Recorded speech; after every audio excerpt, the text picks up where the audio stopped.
Yo seguía estudiando en México, entonces empecé a venir cada 3 meses o cada 4 meses.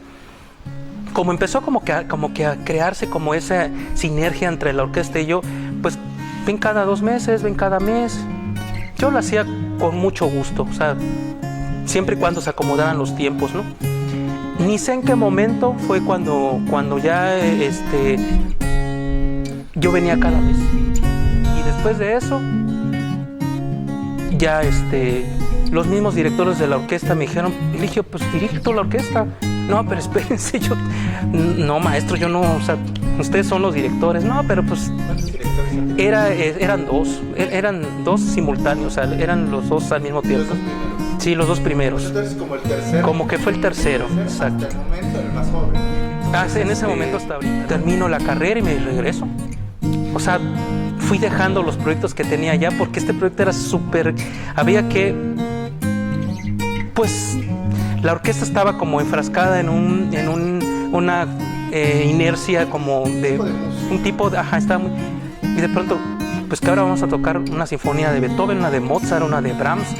Híjole, para montar una obra de esa naturaleza con la orquesta como estaba, pues sí fue un esfuerzo. Lo primero que se piensa acerca de ese tipo de música es que la gente en Campeche no lo va a apreciar, que le vas a aburrir, que no le va a gustar, no la va a entender, no la va a conocer. Era lo que pensaban las personas: espérate, vas a tocar música, pero no te vayas a clavar mucho con una sinfonía de Beethoven, porque la gente... Y nada que ver, ¿eh? O sea, te lo puedo decir así con... La gente de Campeche es muy sensible a la música de concierto. O sea, hemos hecho un repertorio muy importante y la gente acude a escuchar la música de concierto. Entonces, esa no era una parte digamos, de lograr el objetivo de ampliar su panorama musical. Es como le presenta uno el material. O sea, si tú le presentas una sinfonía de Haydn, por ejemplo, de un gran compositor del clasicismo, así se la sientas, ¿no? Como por decir, te sienta un platillo complejo y cómetelo como puedas. No sabes ni por dónde empezar y no sabes ni qué es esto, ni qué contiene, obviamente no te vas a llevar una buena experiencia, pero si tú preparas a la gente y les dices, mira, cuenta que la música, lo que le llamamos música clásica, no está tan distante de lo que la gente cree que está. Al final de cuentas, Daimes, la música clásica la compusieron seres humanos, y son seres humanos que sienten, ríen, lloran, se sienten decepcionados, se sienten en éxtasis, están enamorados, y todo eso lo han reflejado en sus obras, ¿no? Entonces son los sentimientos o el sentir humano es universal. Entonces los artistas lo que hacen es como plasmar eso en obras de arte, en pinturas, en esculturas, en música. Entonces, cuando tú te logras identificar o haces que la gente logra identificar esos sentimientos que son similares al de él, es cuando viene la conexión. Lo que estamos escuchando actualmente es lamentablemente el reflejo en general de cómo el mundo está funcionando. Si tú te das cuenta, la mayoría de los contenidos o de las manifestaciones de información de los medios de comunicación está basada en pequeños fragmentos. Por ejemplo, el más inmediato es el Twitter, ¿no? O sea, tienes que escribir en determinadas líneas, porque si te excedes ya no está, porque tiene que ser inmediato lo que quieres decir, directo y punto. Estos famosos TikTok son videos breves, ¿no? Y así por el estilo. O sea, nos han llevado a pensar que lo importante es lo inmediato y lo breve y lo directo. Y el contenido pues tiene que adaptarse a ello, porque así nos han enseñado y así también la música es reflejo de eso. Ya tiene tiempo que viene esta tendencia. Una canción, si la haces durar más de 3 minutos, los mismos productores te dicen no, la canción tiene que durar 3 minutos porque más no. Las películas tienen que durar tanto porque más no. O sea, siempre hay como un límite que nos han impuesto. Entonces, si el límite de promedio de una canción o de una pieza musical en la actualidad es de 3 minutos, imagínate si tú le pones una sinfonía de, vamos a poner Beethoven, en donde en 3 minutos sucede la primera parte de del primer movimiento, ¿no? O sea, la primera idea. Claro, estamos hablando de otras épocas, en donde la vida funcionaba de otra manera y a otra velocidad. Lo que tenemos que hacer yo no estoy diciendo que esté mal, ni que sea una tendencia negativa, pero lo que tenemos que hacer con las generaciones nuevas o con la gente que no conoce estas manifestaciones artísticas es mostrarle que existen otras formas de decir las cosas, y muchas veces estas formas no están conformadas como nos las han enseñado, ¿no? Entonces, no toda la música dura 3 minutos, ni toda la música tienes que hablar solamente de erotismo, que no está mal hablar de erotismo. Todo el arte está plagado de erotismo y de otras cosas. O sea, es una diversidad del abanico del sentimiento humano. Te están enseñando que una canción tiene que hablar de amor a fuerza y de erotismo a fuerza. Y si habla de otras cosas, a eso no me importa o no me interesa, te estás limitando. O sea, tú como ser humano te estás limitando a un solo sabor, a un solo color, a una sola textura.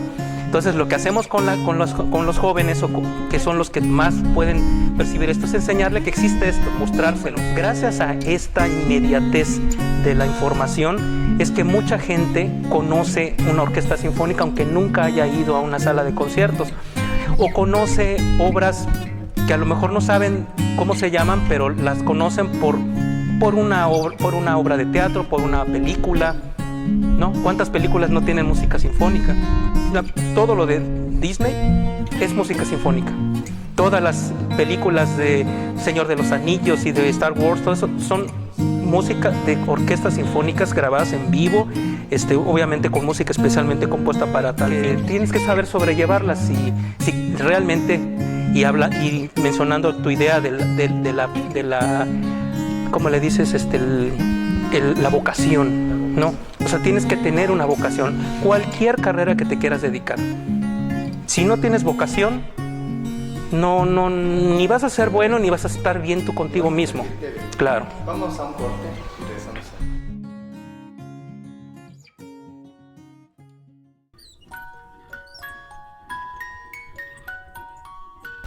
Ya estamos de regreso platicando, ya una charla extensa, ya abarcó 2 programas, con Eligio Fuentes Rosado acerca, ya no solamente de sus inicios, sino de la música, de este gusto y de la vocación, que fue lo último que estábamos platicando. Tecnológico, consideramos que mucha de la música está hecha en un estudio a través de diferentes sintetizadores, de computadoras. Realmente no se puede sustituir la ejecución de un instrumento. Los avances tecnológicos de la forma como se concibe la música actualmente, pues tiene su historia, no es algo nuevo, ni tampoco estamos hablando de nuevas tecnologías. O sea, estas tecnologías han avanzado, se han perfeccionado, se han vuelto más sofisticadas y todo ha sido en beneficio. El problema radica, y eso sí siempre lo reflexiono, no es tanto en la herramienta. O sea, la tecnología es una herramienta para el ser humano, como son, por ejemplo, los vehículos para desplazarte de un lugar a otro. Eso se llama, es un vehículo.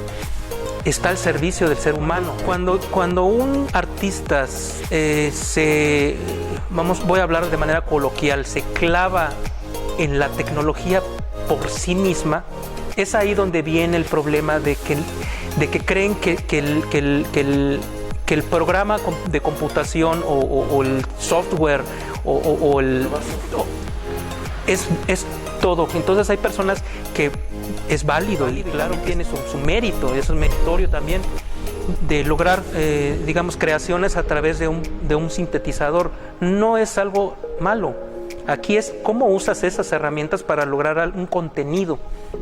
Entonces, muchas veces estas personas que se van por lo sintético, por lo tecnológico 100%, hay quienes piensan que ya se superó el hecho de tener una orquesta. Recurren a los instrumentistas, ¿por qué recurren a un violín, a una flauta, a una trompeta? Porque no es sustituible. Lo mismo en el cine, o sea, el cine está tan avanzado que tú puedes crear un personaje de manera completamente virtual. Pero ¿por qué siempre recurren, o por ejemplo, el personaje del Señor de los Anillos, Gollum? El Gollum lo pueden crear de manera sintética 100%, pero es un actor. Date cuenta, aunque sea tú como compositor, lo veo aquí en Campeche. Teniendo al alcance todos estos recursos, ellos prefieren contratar a un violinista, grabarlo y ya ellos usar esta grabación y crear su versión propia, pero a partir de una fuente, ¿no? De una fuente viva y de un instrumento acústico que tiene miles de armónicos y que un violín tiene miles de sonidos que no vas a poder, o va a ser muy difícil que los puedas reproducir de manera real, ¿o no? O sea, es un poco subjetivo lo que estoy diciendo. Aclaro que estoy hablando desde mi experiencia y mi pensamiento pues, particular, ¿no?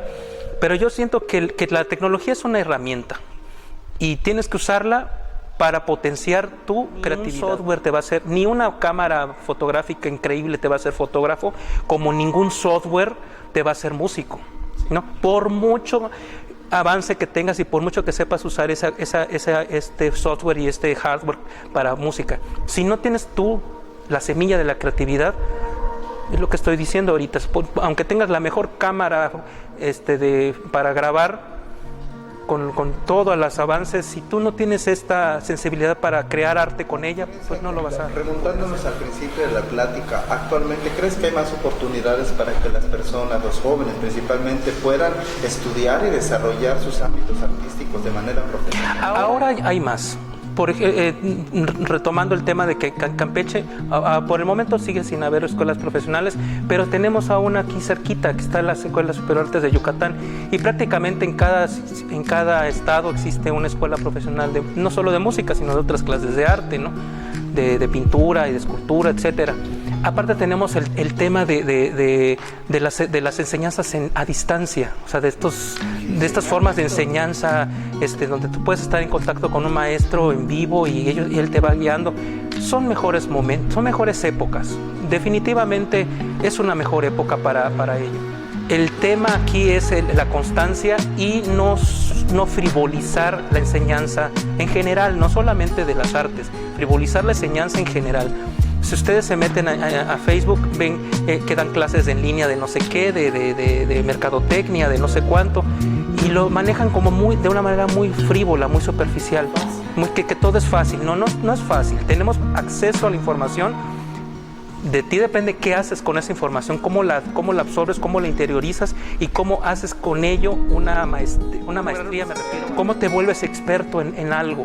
No nada más es, lo leí, bajé el libro, ya soy experto en tal cosa porque lo leí en un libro y lo bajé de internet. Eso no te hace experto. O sea, por eso existen las escuelas y nunca van a dejar de existir, porque eso es la información, cómo la aplicas, cómo interactúas con un entorno similar, cómo la planteas también en el entorno. Eso es importante. Digamos, ¿cómo se...? La cohesión. La relación entre lo que aprendes y cómo lo estás relacionando con tu entorno. Nos trajo esa enseñanza, porque ahorita estamos regresando a las escuelas, porque es necesario. Es necesario. Porque es importante. Descubrimos que las clases a distancia son buenas y son geniales, principalmente para quienes no pueden llegar a la escuela. Pero es esencial en la clase presencial. Sí. Y ahorita lo estamos viviendo, ahorita están regresando los alumnos porque se dieron cuenta que el avance que tenían en su casa no se compara con lo que puedan tener con un maestro delante, con los compañeros, porque no solamente es todo el aprendizaje que puedas tú tener en cuestiones de saber o de conocimiento, sino es la precisión que tienes con otro, porque tú aprendes de lo mismo que él está observando, con su versión. Así es. Eso te va a dar una amplitud en todos los conocimientos. Y hablando de las artes, de la música, el hecho de tener ese contacto con quien percibe diferente el conocimiento, te va a dar esa apertura y ese bagaje para poder tú expresar el arte y tu conocimiento de una manera distinta y para que puedas gustar más. Si tú pruebas diferentes formas de un guiso, vas a converger en uno que a lo mejor le gusta a todas esas personas, ¿no? Entonces estamos hablando de manera hipotética, pero generalmente en cuestiones de emociones y de sentimientos, hablar con muchas personas te va a dar mucho conocimiento para que tú puedas expresar mucho más de lo que tú solamente tienes.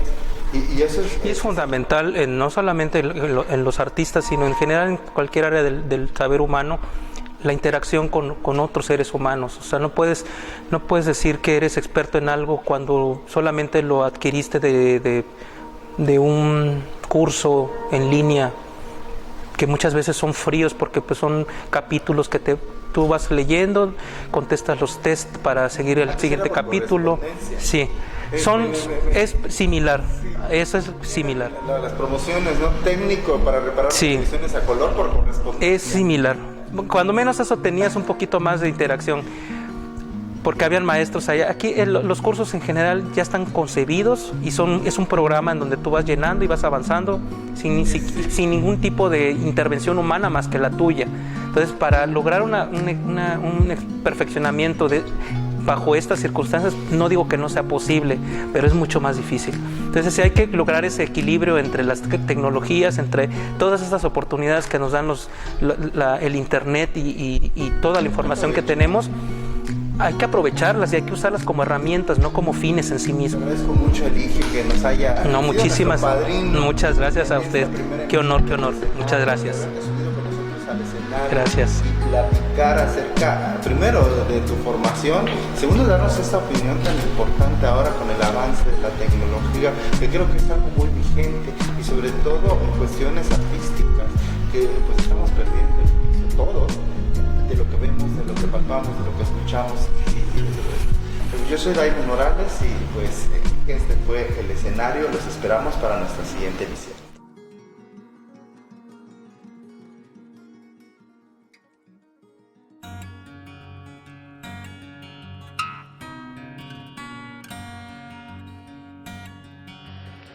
Levantarse a las 9 que para luego es tarde. La gratitud del agua es una huida que no te permite arrancarte el bochorno del cuerpo, acordar una cita y no llegar, mirar el reloj como a una mujer buscando sombra, hacer fila para recuperar la voluntad, ir al cajero y exprimir hasta la última gota de alivio, quedarse con 10 pesos, pagar una deuda con la vida, querer obtener una matrícula en la universidad del entretenimiento mientras en el asfalto reina la sensación de sangre fresca. No puedes llegar a tu meta si no pagas a tiempo, si no dices las cosas, si no le pones seriedad al asunto. Pero señor secretario, mis circunstancias, no importa, así es esto, ni modos. Sentarse en una banca, mirar al vendedor ambulante al final del pasillo silbando una cumbia, justificar las líneas del libreto, buscar una advertencia en la caja vacía de unos delicados. El abuso en el consumo de este producto es nocivo para la salud. Bah, llevas años intentándolo, así se te pasa el tiempo y la gente no pierde oportunidad para recordártelo. Pero llegas a casa, sonríes, tu cara debiera mostrar seguridad, confort, plenitud y añoranza. Las cajas de cartón y los periódicos se azotan contra el suelo. Un ventilador hace rotar el aliento de vida. Te alejas y hace sonar a un tal Pharoah Sanders. Cae una lluvia, no regresa el agua. Del otro lado del muro alguien mira el Canal 5. Rueda con el aire una botella vacía de Coca-Cola. Con el pasar de los años aprendes a ver el lado amable de las cosas, chaparrón. Así que prende una veladora. La próxima vez fíjate de haber pagado correctamente todas las cuentas. Sé una visión aguda de ti mismo. Con un poco de suerte terminarás hablando de la muerte con una mujer y chance te deje reposar entre sus piernas.